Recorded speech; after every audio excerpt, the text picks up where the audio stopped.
So I'll read from line 272 to the end of the canto.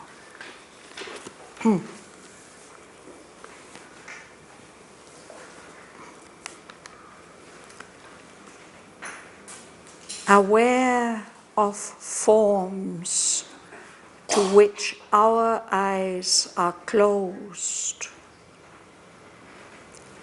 conscious of nearnesses we cannot feel,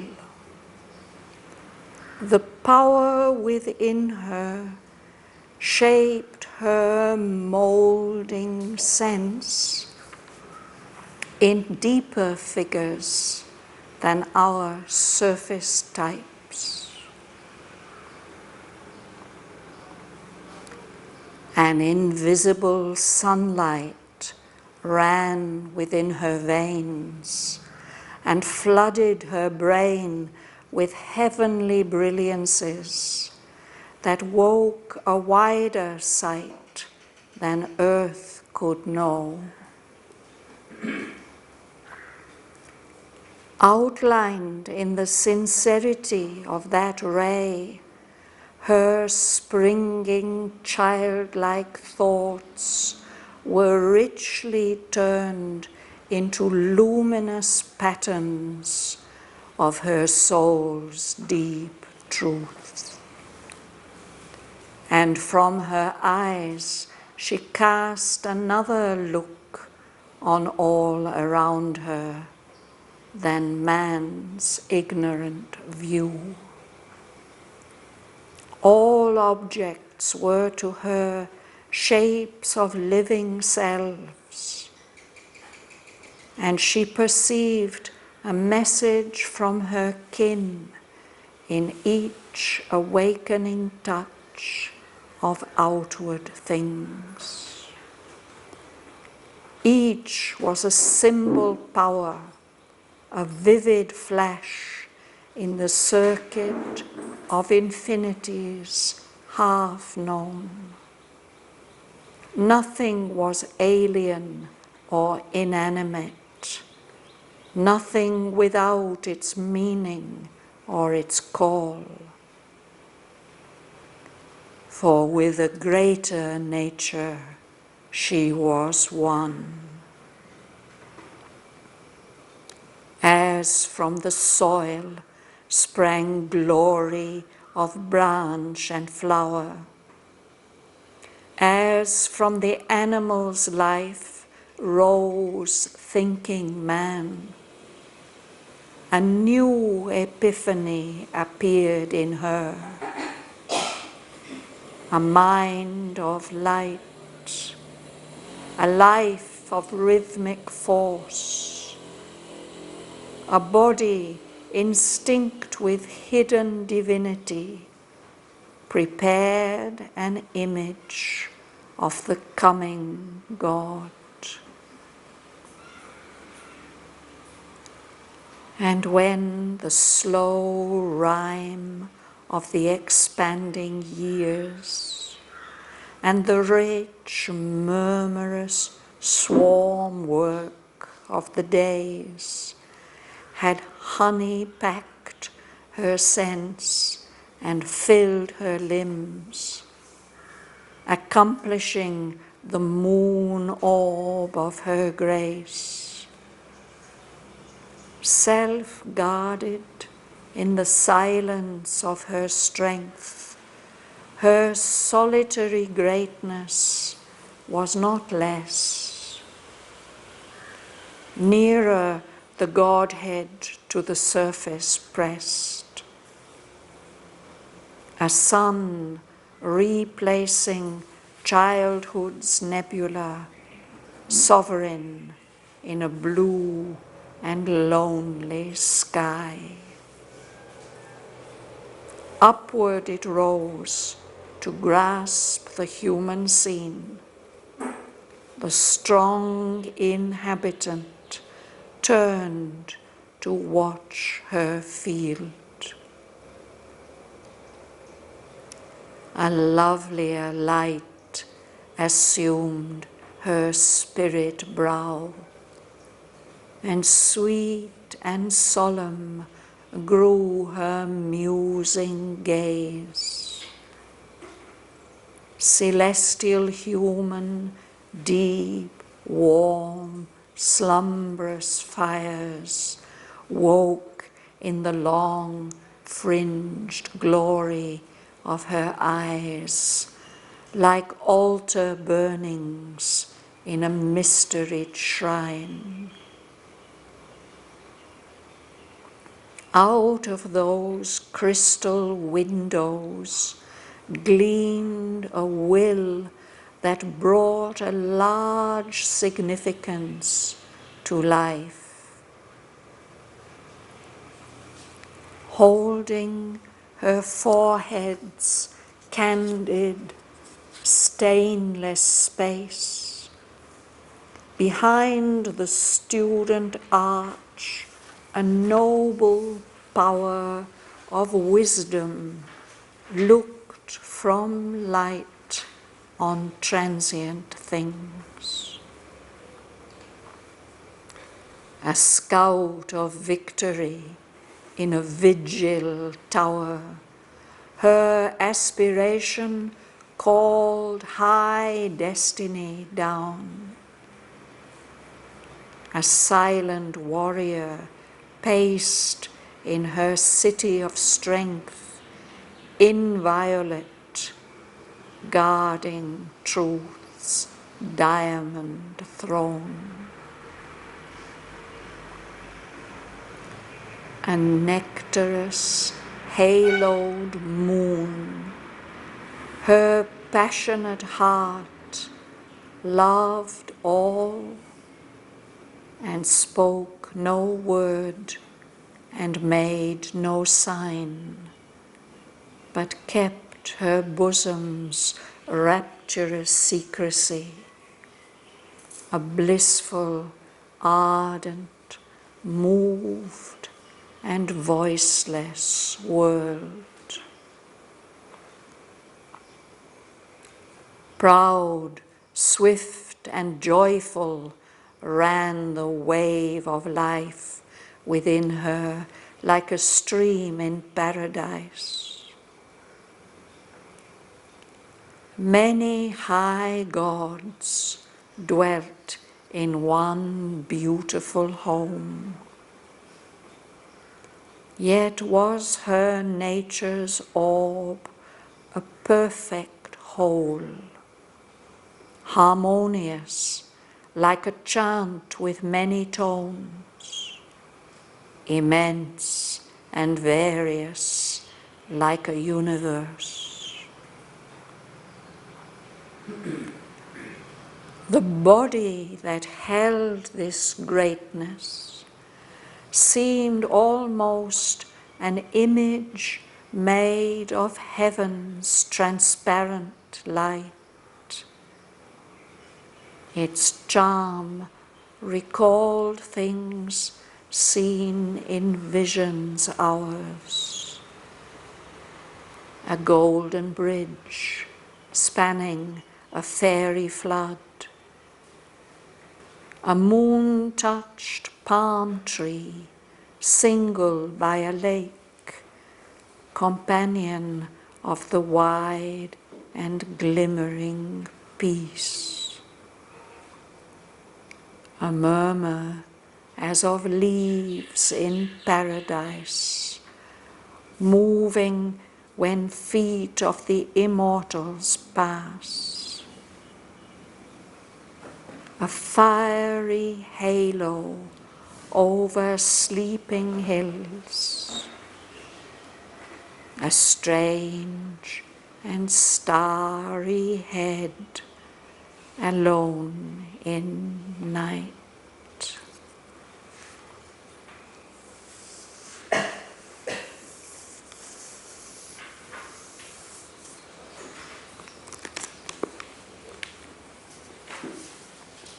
So this passage continues the description we were reading last week of Savitri as she's growing up. Her her nature, her appearance. Aware of forms to which our eyes are closed, conscious of nearnesses we cannot feel.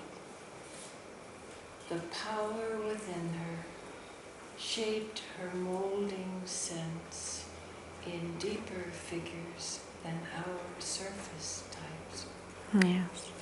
You remember in what we read last week, Sri Aurobindo compared this power that is inhabiting Savitri to the spirit which lives in the plant, the dryad which is there.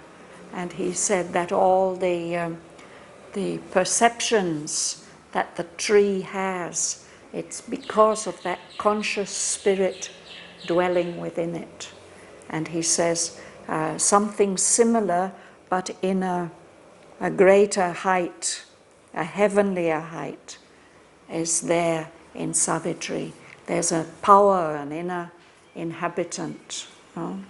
So that inhabitant, that power within her, is aware of forms to which our eyes are closed. Our physical eyes can't see those forms.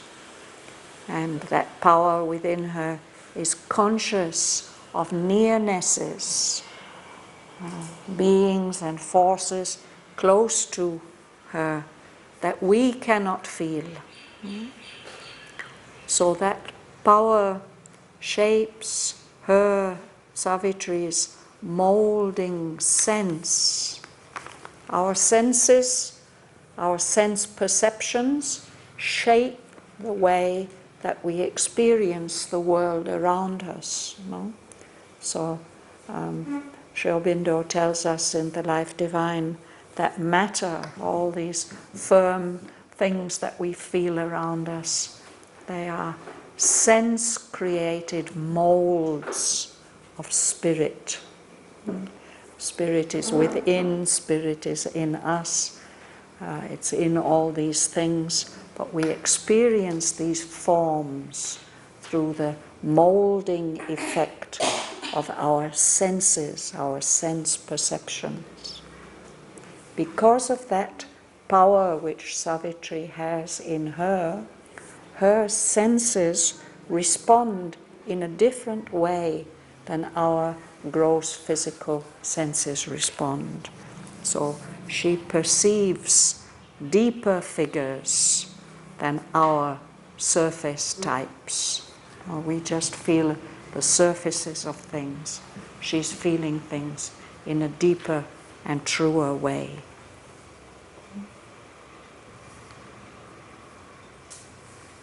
Nargis, would you read? An invisible sunlight ran within her veins and flooded her brain with heavenly brilliancies that woke a wider sight than earth could know. Yes.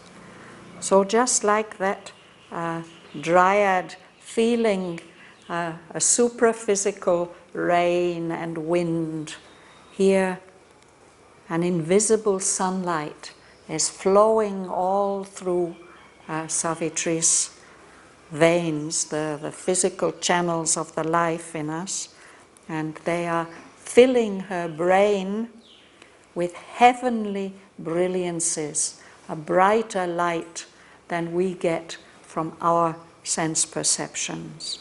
So this sight, this power of vision that she has, it is more than earth, more than material, physical bodies can know.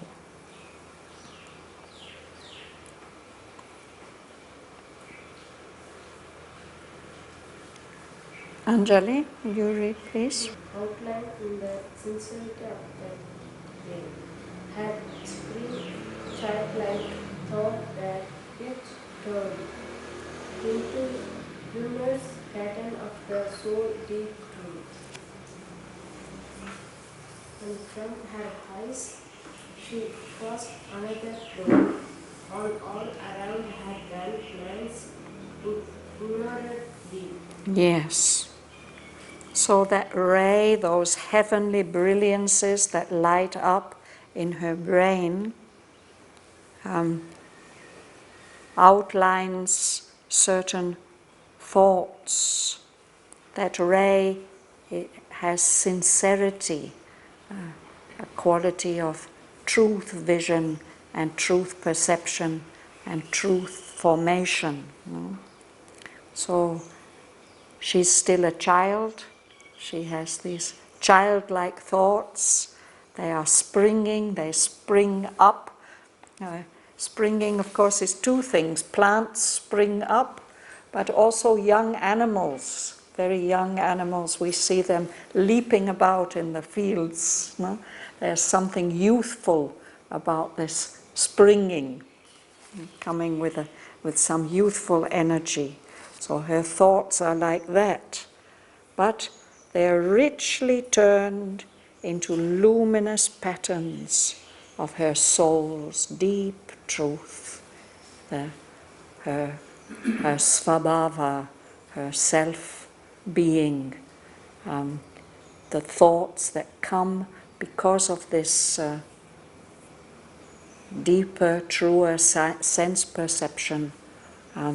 These thoughts also become luminous patterns of her innate being. And so when she looks out at the world from her eyes, she casts another look, a different kind of looking on everything around her than the way that we ignorant human beings look at things. She sees things in a deeper, truer way. Bhavan? All objects were to her shapes of living cells, and she perceived a message from her king, in each awakening touch of outward things. So all objects were to her shapes of living cells. They are not just hard, material, unconscious objects. She saw some living presence in all of them.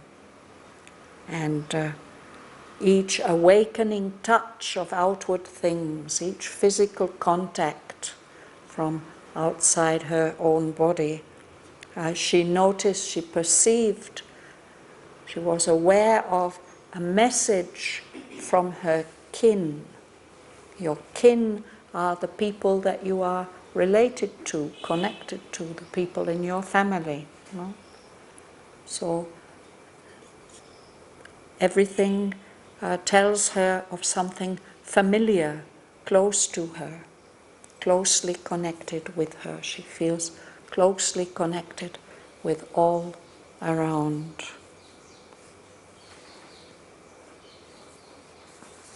Eve? Each was a symbol power, a vivid flash in the circuit of infinities half known. Nothing was alien or inanimate. Nothing without its meaning or its cause. Yes, please. Yes, a greater nature, she was one. Yes, thank you. So all these outward things, each of these awakening touches, each is a symbol power. It means something. A symbol is a sign or a picture, a shape, which signifies something more than itself. No? A flag will be the symbol of a whole nation, a country. And we wear Mother's symbol or Sri Aurobindo's symbol. These are signs which indicate a much deeper, vaster meaning. So in the same way, all these objects and these touches of outward things, each of them is a symbol power.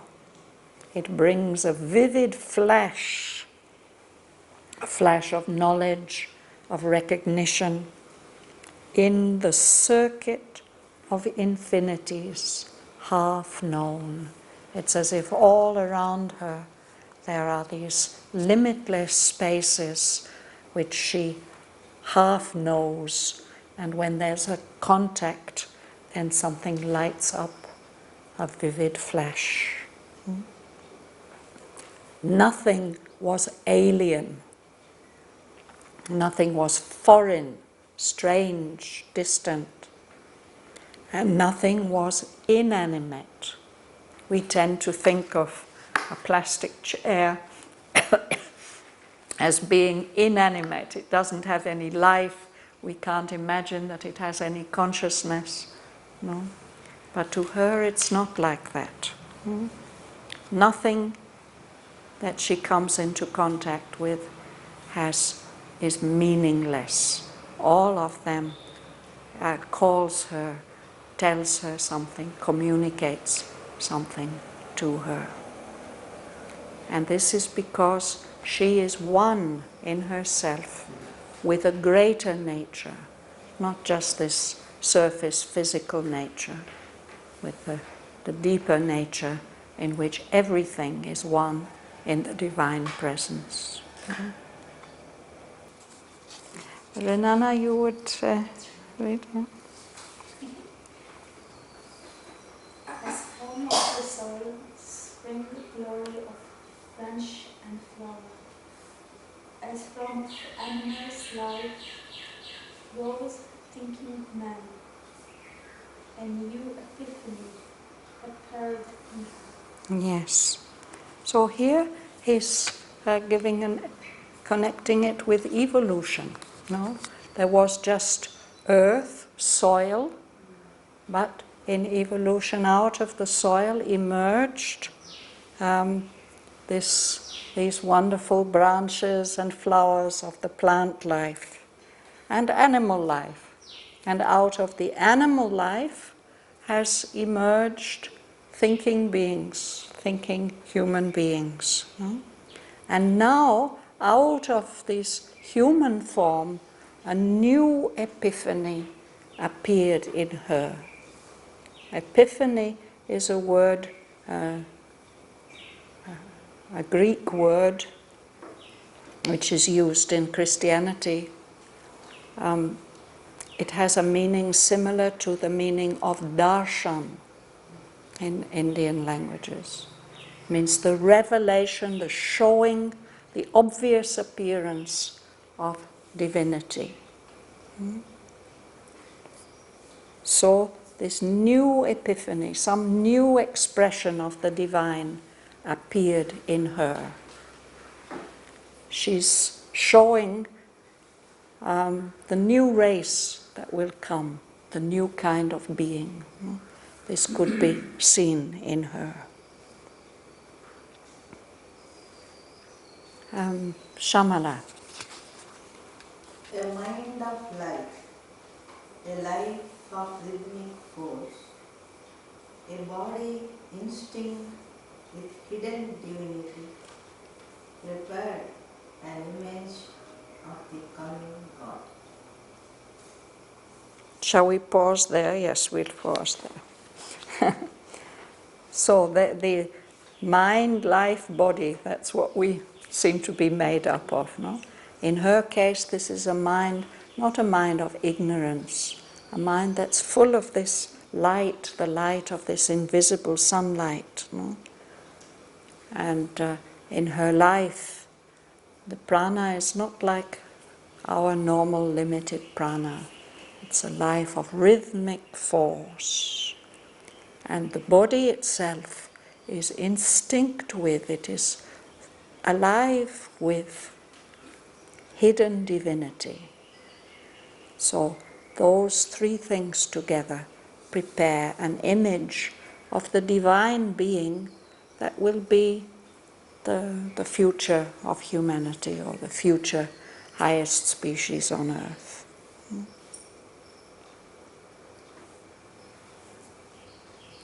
Francesca, would you read? And when the slow rhyme of the expanding years and the rich murmurous warm work of the days had honey packed her sense and filled her limbs, accomplishing the moon orb of her grace, self-guarded in the silence of her strength, her solitary greatness was not less. So this is as she grows older, no? When the years pass and each year is wider than the year before, the years are expanding the circle of her experience. And he says this coming return of the seasons of the years, it's like a rhyme in a poem. You know, in a poem when we have words that echo the same sound. That's what we call a rhyme. So the years, it's like passing, and winter's coming again, spring is coming again, and it's like a rhyme, like a poem.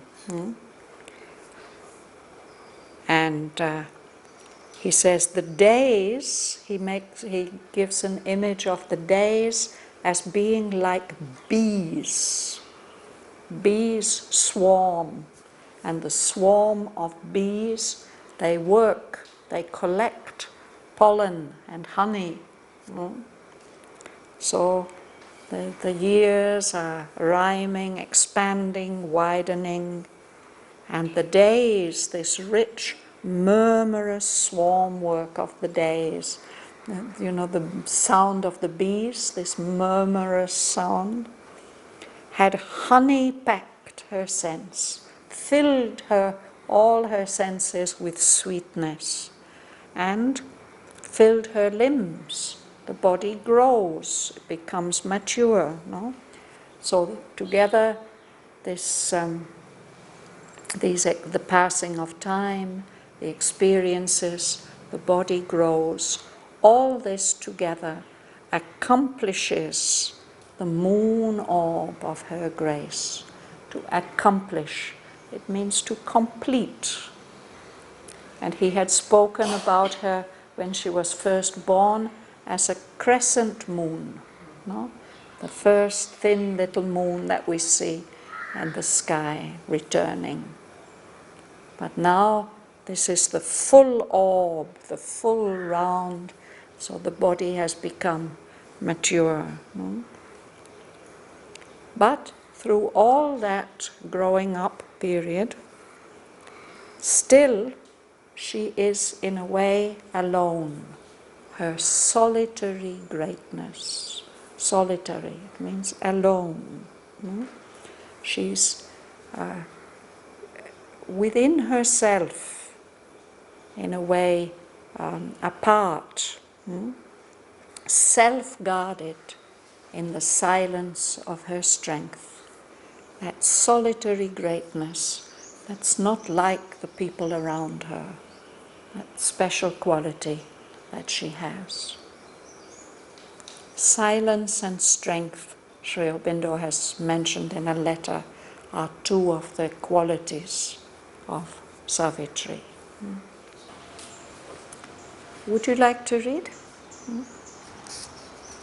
Nearer, the Godhead to the surface breast, a sun replacing childhood's singular, sovereign in the blue and lonely sky. So the Godhead, the divinity, the individual divinity within her, presses to the surface more, and instead of this cloud of divinity, a nebula is something cloudy, no? It doesn't have a definite form. It becomes a sun, a brilliant sun, and that sun is sovereign. It's really ruling in this blue, clear, cloudless sky. It's alone. The sun is always alone in the sky. As she matures, this is what happens. the divinity in her becomes more distinct.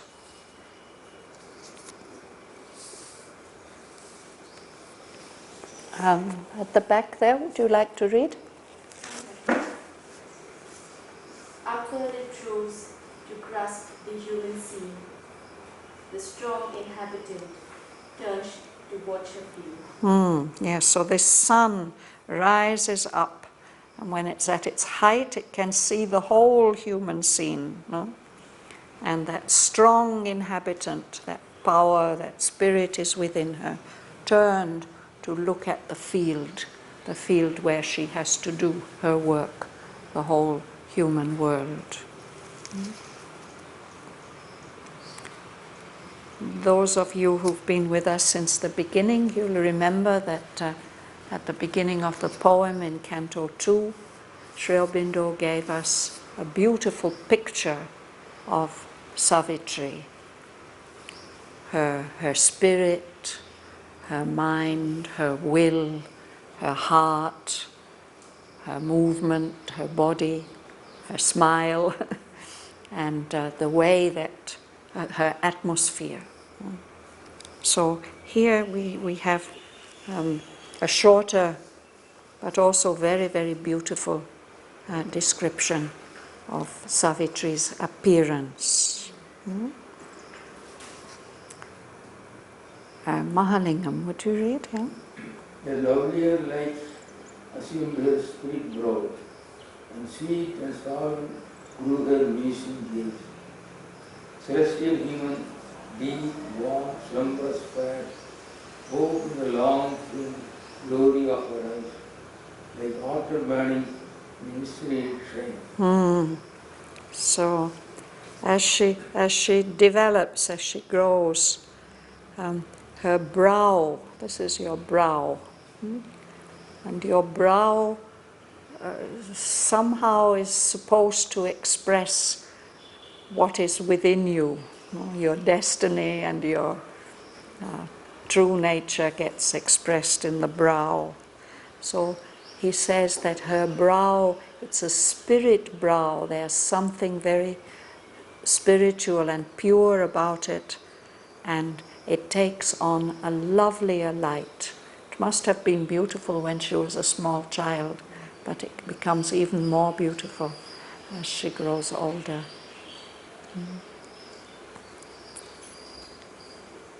And her gaze, the way that her eyes look out on the world, becomes sweet and solemn, something serious about the way that she looks at the world. Her musing gaze, as if she is seeing or thinking deep things. And then the beauty of her eyes, the long fringed glory of her eyes. She's got beautiful long eyelashes, and maybe the eyes themselves are long. And the fires wake up in those eyes, like altar burnings. What burns on the altar is a sacrifice, an offering to the gods, no? In this shrine that's full of mystery and strange wonder. And these fires, they are celestial, they are heavenly, but they are also human. No? And they are deep and warm and slumberous, somehow sleepy. That goes with this musing, that there's something deep behind these fires.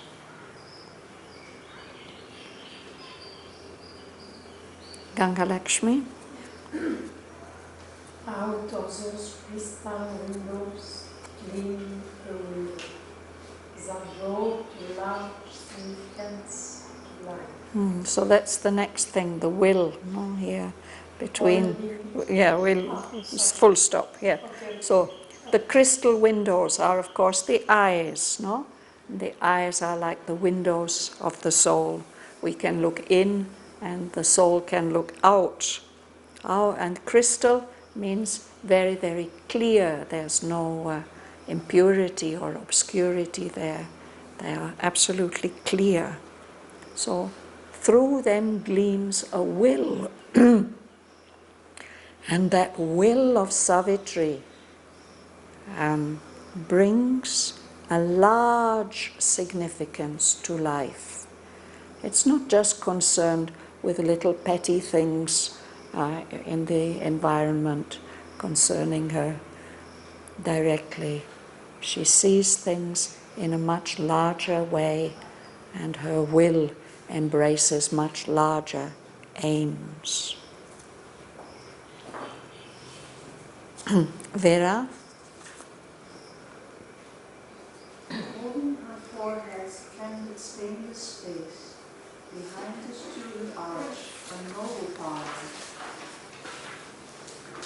of wisdom from light and transient things. So this is again the brow, the forehead. He says this space here is candid, it's open, it's not hiding anything, but it's also stainless, absolutely pure. And behind it, there is, behind this student arch, we talk about high brows and low brows, no? People who have higher brows, higher foreheads, are supposed to be more suited for intellectual pursuits. So she must have a beautiful arch here. Behind with the physical form, there's a power of wisdom, which is looking out from light, not from ignorance, not from darkness, from light on all these things around, transient things. I was just trying to explain it, that you have a student arch, you have a nice high forehead that shows that you're a person who has dedicated your life to intellectual pursuits. Yeah? You've been a student, a learner, a thinker. So, but there's two other functions of the will that he mentions. This is the wisdom part of it. Joel, it's your turn, I think. A scout of victory in a vigil tower, her aspiration called high destiny down, a silent warrior based in her city of strength, inviolate, guarding truth's diamond throne. Yes. So aspiration is also a function of the will, no? And we had a painting here with this flame of aspiration going up. Yeah? So this aspiration of Savitri's, it's calling high destiny down, some great mission she has to fulfill. That's that flame of will, of aspiration. It's a scout of victory. A scout is somebody who's always on the lookout. No? A guardian. This is a scout. He's looking out for victory, or he's a victorious scout in a vigil tower. A vigil is when you don't sleep. When you're sleepless, you stay awake. So there's a special tower for the will, where it keeps vigil, it keeps on watch. Nothing should go wrong. And at the same time, there's a silent warrior. Mother has spoken about this, how she always felt that she had a warrior with her. A silent warrior is pacing, marching up and down in her city of strength. Her whole being is like a citadel, a fort of strength. But that silent warrior is pacing up and down, guarding the diamond throne of truth. No falsehood, nothing harmful can come in. No? So her city of strength is inviolate. Nothing can break in, nothing can attack it.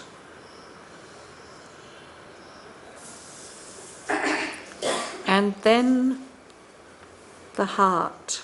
Suresh, you like to read? Yet Matthew's gold moon her passionate heart. Love all understood, all word and mad no sin. But yet her bosom's reproach secrecy, yet peaceful, ardent mood, and voiceless word. Yes. So a moon, her heart is full like a full moon, and it's nectarous, it's full of sweetness. Nectar is what the bees collect from the flowers. No? And that moon has a halo around it. There's something very, very beautiful about the moon when it has this silver haloed moon. No? So her heart is passionate. She's calm, but still she has a lot of intensity. She loves everyone and everything, but she's not throwing that out in expression. She speaks no word, she's silent. She makes no sign. She has this power of holding everything within herself. The heart keeps to it, remains within this secrecy of her bosom. Here's your bosom. Rapturous, it's full of delight, of ecstasy even. So this area of her being is blissful, full of bliss, ardent, passionate, intense. It's moved, it loves, and at the same time it's voiceless. Moved, it feels deep emotion, but it keeps all that quietly, silently within itself. And then the life force. Would you read? Yes. Proud, sweet, and joyful ran the race of life. Within the life stream in paradise. Yes, this is the life force, flowing like a stream. Proud, it's full of energy, high flowing, swift, and joyful. Sometimes we can feel when the river moves fast that it's full of delight, no? This is the wave of life in her, like a stream in paradise.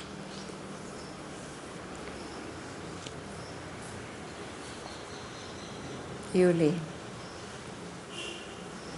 Many high gods dwelt in one beautiful home, yet was her nature's all perfect whole, harmonious like a chain with many tongues, immense and various like a universe. So in Savitri, many high gods, many high divine powers are living together in one beautiful home. And they're absolutely harmonious. This orb, this perfect sphere of her nature is a perfect whole, like our crystal in the Matrimandir. It's harmonious, like a chant, a song, a sacred song with many different voices, many different notes, and yet all in harmony. And at the same time, it's immense, it's vast and various. It has so many different powers and possibilities within it, like a whole universe in her nature. And then last, he describes the body. Prema? The body that held this greatness seemed almost, its charm recalled things. No, seemed almost. An image made of heaven's transparent light. Yes. So this body, that's holding all this greatness, this complex, rich, pure, powerful, passionate nature, the body that held all this greatness, seems almost as if it's just an image of light, as if it's not made of earthly substance at all. Heaven's transparent light, clear, bright light. And then he mentions several images for the charm, the beauty of this body. Martin. Its charm recalled things seen in visions ours. A golden bridge spanning a fairy flood. A moon-touched palm tree singled by a lake. Companion of the wide and glimmering peace. A murmur as of leaves in paradise, moving when feet of the immortals pass. A fiery halo over sleeping hills. A strange and starry head alone in night. So 1, 2, 3, 4, 5 images for the charm of Savitri's body. A golden bridge across a magical river, a fairy flood. He says these things, images seen in visions ours, when we are seeing things in another world, not in this physical world. No?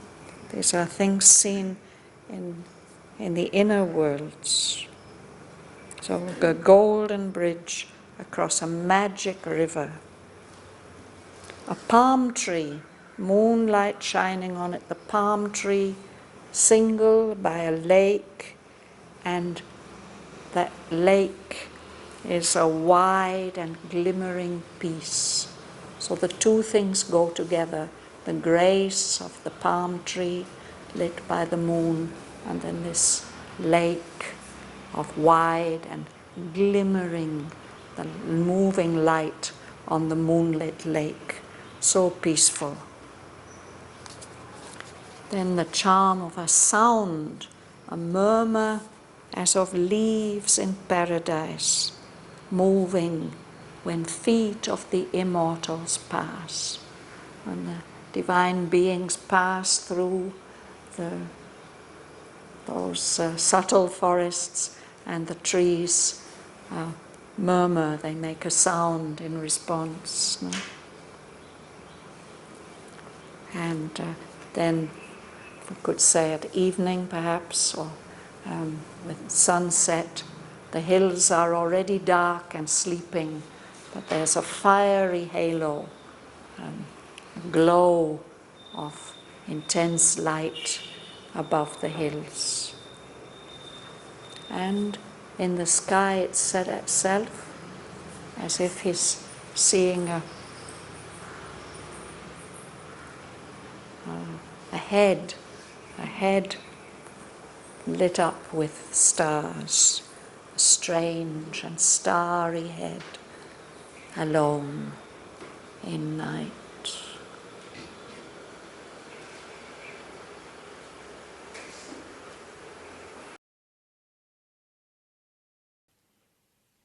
Aware of forms to which our eyes are closed, conscious of nearnesses we cannot feel, the power within her shaped her moulding sense in deeper figures than our surface types. An invisible sunlight ran within her veins and flooded her brain with heavenly brilliances that woke a wider sight than earth could know. Outlined in the sincerity of that ray, her springing childlike thoughts were richly turned into luminous patterns of her soul's deep truth. And from her eyes she cast another look on all around her than man's ignorant view.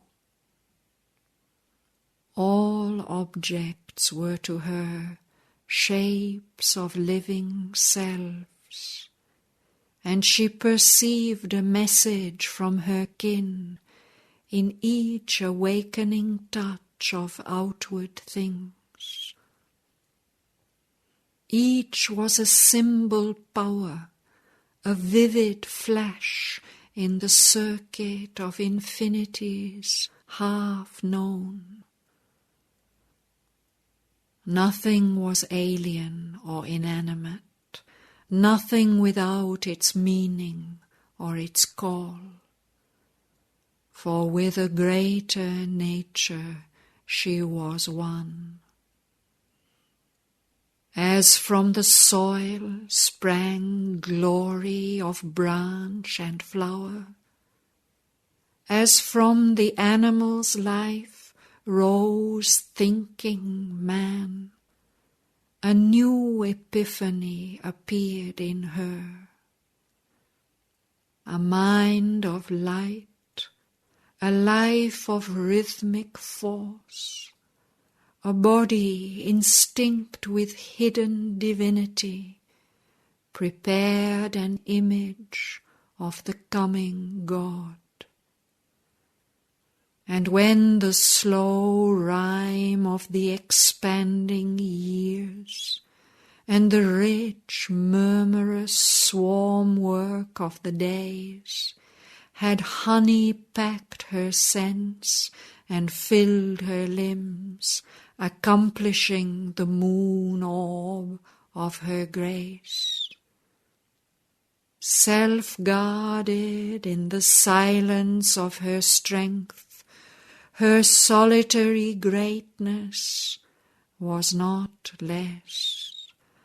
Nearer the Godhead to the surface pressed, a sun replacing childhood's nebula, sovereign in a blue and lonely sky. Upward it rose to grasp the human scene. The strong inhabitant turned to watch her field. A lovelier light assumed her spirit brow, and sweet and solemn grew her musing gaze.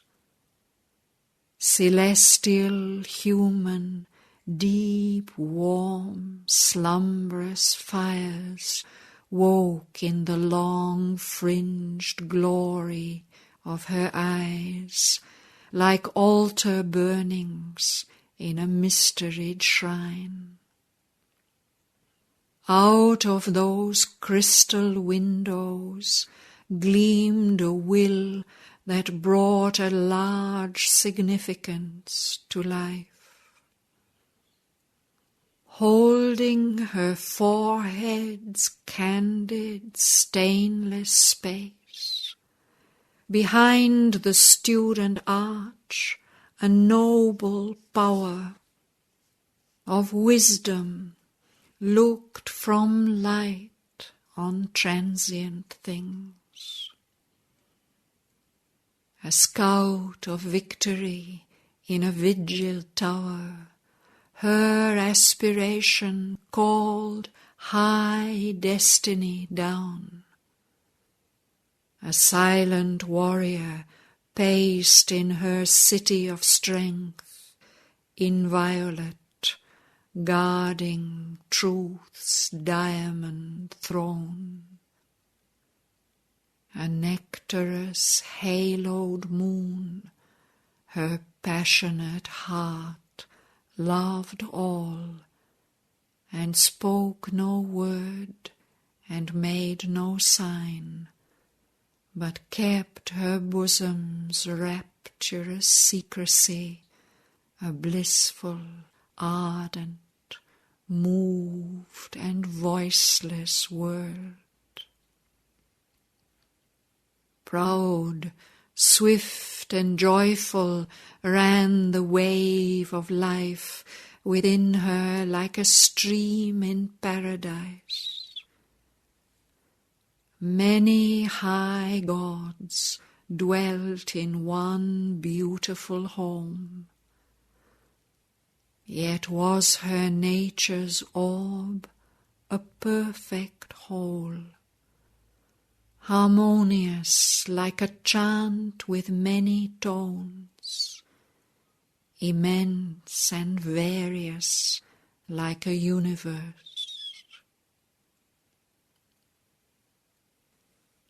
The body that held this greatness seemed almost an image made of heaven's transparent light.